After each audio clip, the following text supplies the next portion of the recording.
شیخ حدیث رحمۃ اللہ علیہ فرماتے ہیں تکبر جو ام الامراض ہے، بڑے بڑے لوگوں کو گرا دیتا ہے.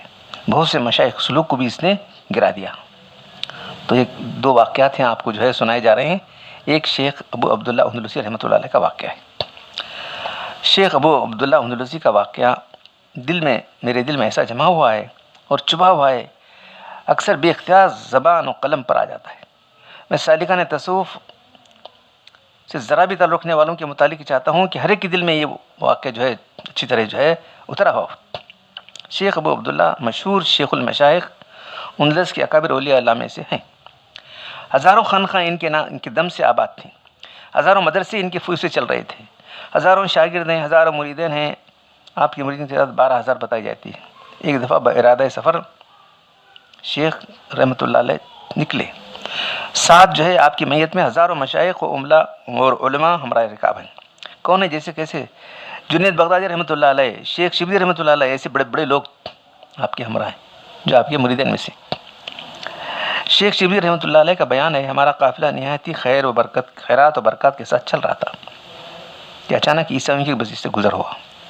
نماز کا وقت ہوا، بستی میں پانی نہ ملا.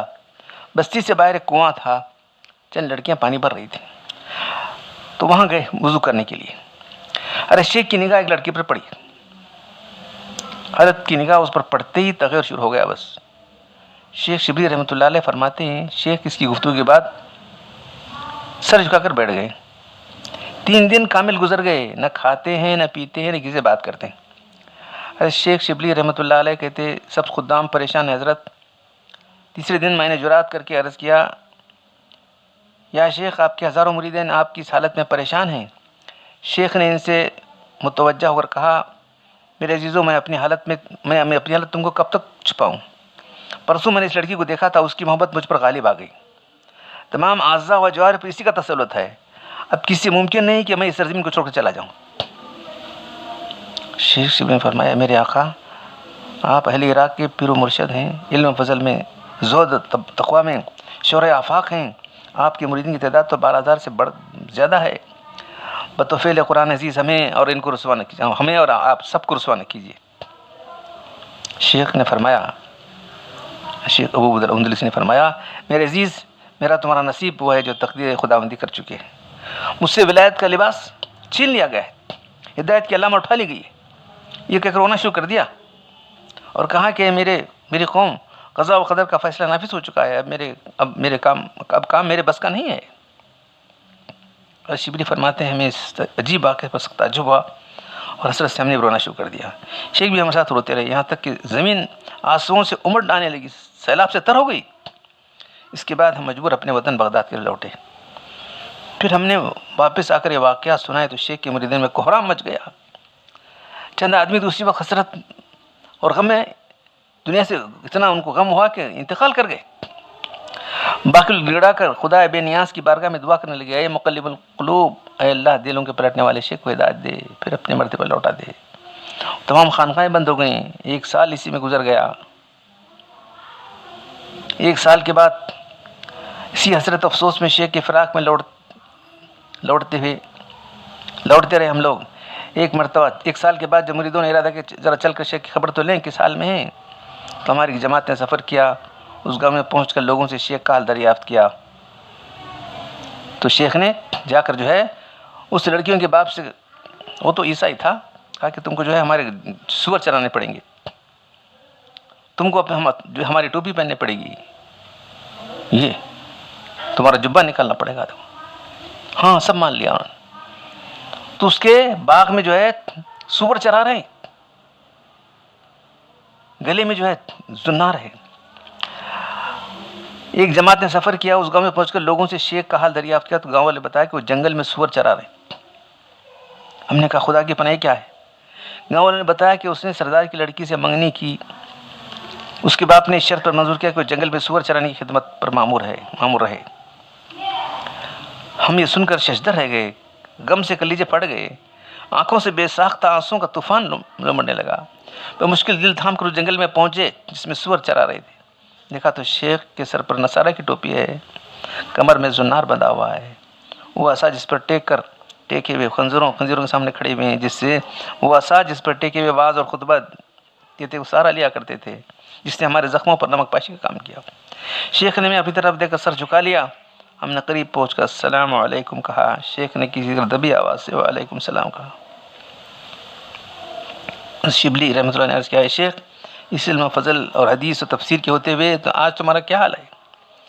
شیخ نے فرمایا، میرے بھائیوں میں اپنے اختیار میں نہیں ہوں، میرے مولا نے مجھے سے چاہ ویسا کر دیا، اس قدر مقرب بنانے کے بعد جب چاہ مجھ سے اپنے دروازے سے دور پھینک دیا، پھر اس کی قضا کو کون ٹالنے والا ہے؟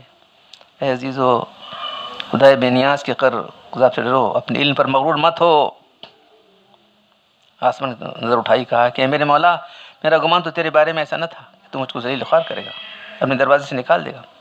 ایک اگر خدا تعالیٰ سے استغاثہ فریاد شروع کی، رونا شروع کر دیا اور فرمایا، شبلی اپنے غیر کو دیکھ کر عبرت حاصل کرو۔ شبلی نے روتے ہوئے کہا، اے ہمارے پروردگار، ہم تجھی سے مدد طلب کرتے ہیں، تجھی سے استغاثہ فریاد کرتے ہیں، ہر کام میں ہم کو تیرا ہی بھروسہ ہے، ہم سے مصیبت دور کر دے، تیرے سوا کوئی دفع کرنے والا نہیں۔ خنزیر ان کا دیکھ کر ان کی دردناک آواز سے ان کے پاس جمع ہو گئے، خنزیر بھی رونا شروع کر دیا، چیخنا شروع کر دیا، چلانا شروع کر دیا۔ ادھر شیخ زار زار روتے تھے۔ شبلی نے عرض کیا، اے شیخ آپ حافظ قرآن تھے، قرآن کو 7 قراتوں سے پڑھا کرتے تھے، اب کوئی آیت آپ کو یاد ہے؟ شیخ نے کہا کہ اے عزیز، مجھے قرآن سے 2 آیتیں کسی یاد نہیں، من یہن اللہ فما لہ من مکرم ان اللہ یفعل ما یشاء۔ دیکھو، جس کو اللہ ذلیل کرتا ہے اس کو عزت دینے والا کوئی نہیں ہے، بے شک اللہ جو چاہتا ہے کرتا ہے۔ وَمَن يَتَبَدَّلِ الْكُفْرَ بِالْإِيمَانِ فَقَدْ ضَلَّ سَوَاءَ السَّبِيلِ، جس نے ایمان کو کفر اختیار کیا اور تحقیق سے راہ سے بھٹک گیا۔ شبلی نے عرض کیا، اے شیخ آپ کو 30 حدیثیں ماں اسناد کے برزبان یاد تھیں، کوئی حدیث یاد ہے؟ ایک حدیث یاد ہے، وہ حدیث ہے کہ من بدل دینہ فقتلہ، جو اپنا دل بدل اس کو قتل کر ڈالو۔ شبلی فرماتے ہیں، ہم نے شیخ کا حال دیکھ کر وہیں چھوڑ کر بغداد کا قصد واپس آ گئے۔ ہم لوگ ابھی 3 منزل طے کرنے پائے تھے کہ اچانک 3 منزل طے کرنے پائے تھے کہ تیسرے روز اچانک شیخ کو اپنے آگے ایک نہر سے غسل کرتے نکل کر دیکھا، ایک نہر سے غسل کر کے باہر نکلتے ہوئے دیکھا، بآواز بلند اشہد ان لا الہ الا اللہ وحدہ لا شریک لہ پڑھتے ہوئے دیکھا۔ اس وقت ہماری مسرت کا اندازہ وہ کر سکتا ہے جس کو اس سے پہلے ہماری مصیبت کا اندازہ ہوا ہو۔ بعد میں شیخ سے ہم نے پوچھا کہ آپ کی ابتلا کا کوئی سبب تھا؟ تو ہاں، جب ہم گاؤں میں اترے اور بت خانوں اور گرجا گھروں پر ہمارا گزر ہوا، آتش پرستوں اور صلیب پرستوں کو غیر اللہ کی بات کرتے دیکھ کر میرے دل میں تکبر پیدا ہوا، پڑائی ہوئی، ہم موحد ہیں، ہم مومن ہیں، کیسے کمبخت جاہل ہیں، ان کو حقیر سمجھا۔ نہیں، کسی کو حقیر سمجھنے کا نہیں۔ ایک ڈاکٹر ہے، پیشنٹ کو پیشنٹ سمجھے، اس سے ہمدردی کرے، اس کو حقیر سمجھنے کا حق نہیں۔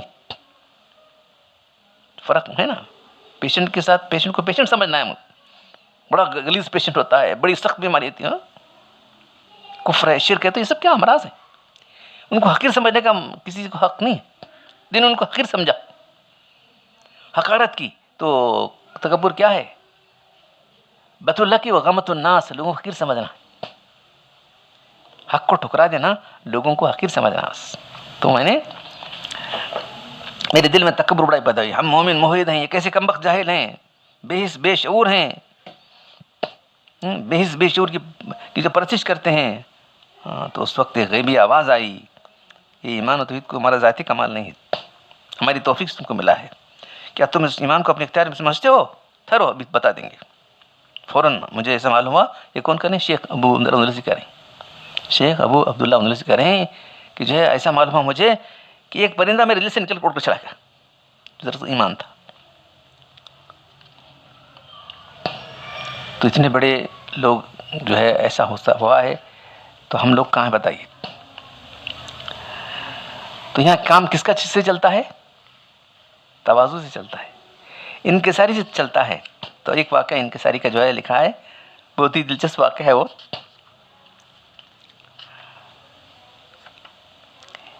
تو حضرت شیخ الحدیث رحمۃ اللہ علیہ فرماتے ہیں، ایک عجیب قصہ بڑی عبرت کا میں نے اپنے والد سے کئی مرتبہ سنا ہوں۔ ایک بادشاہ تھا، اس کو کیمیا کی دھت لگی تھی۔ کیمیا کے معنی تانبے کو سونا بنانا، وہ ایک فن سمجھو،